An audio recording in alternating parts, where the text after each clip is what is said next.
Hi friends, T N ടെക്കിന്റെ പുതിയൊരു എപ്പിസോഡിലേക്ക് എല്ലാവർക്കും സ്വാഗതം. ഓക്കെ, അപ്പോൾ നമ്മളിന്ന് ചെയ്യാൻ പോകുന്ന ഒരു ഗോബർ ഗ്യാസ് പ്ലാന്റ് ആണ്. അതായത് നമ്മുടെ പശുവിന്റെ ചാണകത്തിൽ നിന്നും പാചകവാതകം ഉണ്ടാക്കിയെടുക്കുന്ന ഒരു ചെറിയ സെറ്റപ്പാണ്. അപ്പോൾ ഈ പ്ലാന്റ് എന്ന് കേൾക്കുമ്പോൾ നിങ്ങൾ എന്നെ വലിയതൊന്നും പ്രതീക്ഷിക്കേണ്ട. ഇത് വളരെ ചെറിയൊരു രീതിയിലാണ് നമ്മുടെ വീട്ടിൽ തന്നെ നമുക്ക് ചെയ്ത് നോക്കാവുന്ന ഒരു ചെറിയൊരു മെത്തേഡാണ് നമ്മുടെ ഈ ബയോഗ്യാസ്. ബയോഗ്യാസ് അല്ല, ഗോബർ ഗ്യാസ്. ബയോഗ്യാസ് എന്ന് പറയുമ്പോൾ നമ്മുടെ അടുക്കള വേസ്റ്റും ജൈവ മാലിന്യങ്ങളും ഒക്കെ വെച്ച് ഉണ്ടാക്കുന്നതാണ്. പക്ഷേ ഇത് നമ്മുടെ പശുവിൻ്റെ സാക്ഷാൽ ചാണകത്തിൽ നിന്ന് ഉണ്ടാക്കിയെടുക്കുന്ന gobar gas.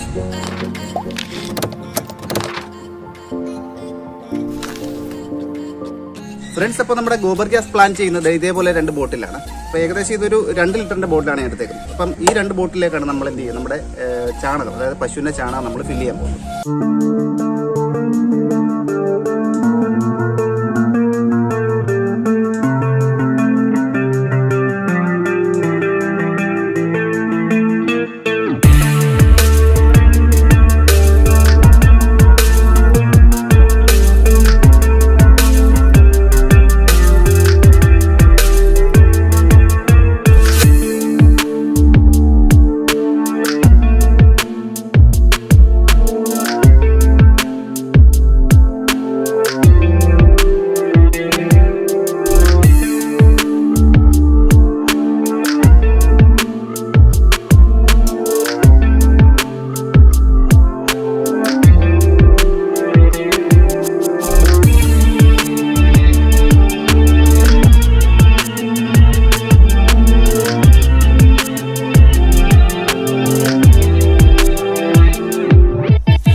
start again. It's a rich thing.